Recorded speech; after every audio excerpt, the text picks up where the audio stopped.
കണ്ണൂരിലേക്ക് പോയാൽ കണ്ണൂർ ഒരു രാഷ്ട്രീയ ക്യാപിറ്റലാണല്ലോ. കണ്ണൂരിൽ എന്ത് നടക്കും എന്ന് വളരെ പ്രധാനമാണ്. വടക്കൻ കേരളത്തിൽ എന്ത് നടക്കും എന്ന് പ്രധാനമാണ്.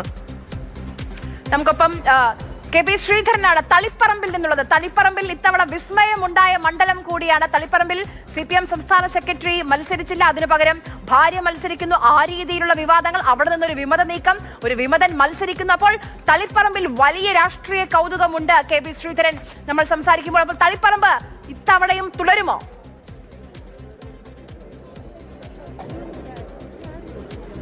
തളിപ്പറമ്പ്, പയ്യന്നൂർ എന്നീ രണ്ട് മണ്ഡലങ്ങൾ കണ്ണൂരിൽ, പ്രത്യേകിച്ച് കേരളത്തിൽ ഏറ്റവും കൂടുതൽ ആളുകൾ ശ്രദ്ധിക്കുന്ന, ഏറ്റവും മികച്ച അല്ലെങ്കിൽ ഏറ്റവും പ്രധാനപ്പെട്ട ശ്രദ്ധാകേന്ദ്രമായിട്ടുള്ള രണ്ട് മണ്ഡലങ്ങളാണ്. ഏതായാലും CPM-നെ സംബന്ധിച്ച് ഈ രണ്ട് സീറ്റുകളും നിലനിർത്തുക എന്നുള്ളത് അത്യാവശ്യമാണ്, അഭിമാന പ്രശ്നമാണ്. പ്രത്യേകിച്ച് തളിപ്പറമ്പിനെ പറ്റി പറയുകയാണെങ്കിൽ PK ശ്യാമള മത്സരിക്കുന്നു, MP ഗോവിന്ദൻ മാഷിന്റെ ഭാര്യയാണ്. ഏതായാലും അവരുടെ സ്ഥാനാർത്ഥിത്വത്തെ ചൊല്ലി വലിയ വിവാദമുണ്ടായിരുന്നു.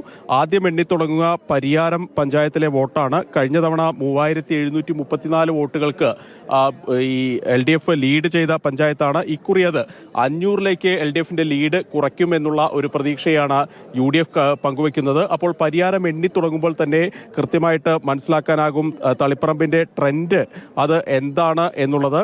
അതുപോലെ തന്നെ തളിപ്പറമ്പ് മുനിസിപ്പാലിറ്റി എന്നുള്ളതും പ്രധാനമാണ്. കഴിഞ്ഞ തവണ UDF 6372 വോട്ടുകൾ അബ്ദുൾ റഷീദ് മത്സരിച്ചപ്പോൾ ലീഡ് ചെയ്ത ഒരു നഗരസഭയാണ്. അതുകൊണ്ട് അവിടെ എത്ര വോട്ട് TK ഗോവിന്ദന് ലീഡ് നേടാനാകും എന്നുള്ളതും പ്രധാനമാണ്.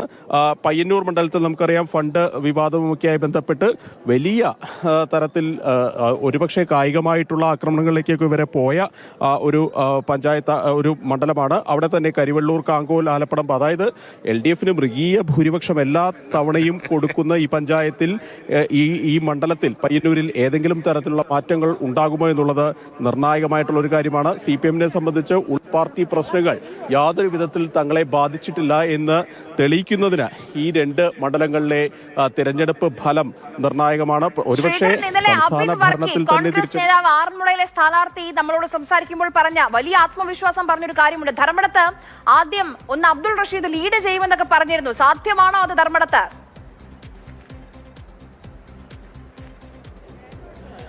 ധർമ്മടത്തെ സംബന്ധിച്ച് കഴിഞ്ഞ തവണ ഏതാണ്ട് 1,00,000-ലധികം ഭൂരിപക്ഷത്തിലാണ് മുഖ്യമന്ത്രി പിണറായി വിജയൻ ധർമ്മടത്ത് നിന്ന് ജയിച്ചു കയറിയത്. ഒരുപക്ഷെ ധർമ്മടത്തിൽ ലീഡ് കുറഞ്ഞാൽ തന്നെ, ലീഡ് പകുതിയായാൽ തന്നെ അതൊരു തോൽവിക്ക് തുല്യമായിട്ടുള്ള ജയമായി മാറും എന്ന് തന്നെ വേണം പറയാൻ. പക്ഷേ നിലവിലെ സാഹചര്യത്തിൽ അത്തരം ഭീഷണി പിണറായി വിജയൻ അവിടെ നേരിടുന്നില്ല എന്നുള്ളതാണ് മനസ്സിലാക്കുന്നത്. പ്രധാനപ്പെട്ട ഒരു കാര്യം, മറ്റൊരു കാര്യം, കോൺഗ്രസിന് ഇത്തവണ കൂടുതൽ ദിവസങ്ങളിൽ മുഖ്യമന്ത്രി സ്വന്തം മണ്ഡലത്തിൽ ചിലവഴിച്ചു എന്നുള്ളൊരു ഒരു കാര്യങ്ങൾ കൂടി, ഒരു കൗതുകം കൂടി ഈ ധർമ്മടം മണ്ഡലത്തിൽ ഉണ്ട് എന്നുള്ളതാണ് പ്രധാനപ്പെട്ട ഒരു കാര്യം. ചിത്രമാണ് നമുക്ക് കെ പി ശ്രീധരൻ പങ്കുവച്ചത്. രാവിലെ ഇനി നിമിഷങ്ങൾ മാത്രം, 2 മണിക്കൂർ പോലും ഇനി തികച്ചില്ല വോട്ടുകൾ എണ്ണി തുടങ്ങാൻ. ആദ്യം പോസ്റ്റൽ വോട്ടുകളാണ്, തപാൽ വോട്ടുകൾ ആദ്യം ആയിരിക്കും എണ്ണുക. അത് കഴിഞ്ഞ് 8:30യോടുകൂടി ആദ്യ ഫല സൂചനകൾ നമ്മുടെ മുന്നിലേക്ക് വരും. അപ്പോൾ ഞാൻ ശ്രീധരനിലേക്ക് മടങ്ങി വരാം.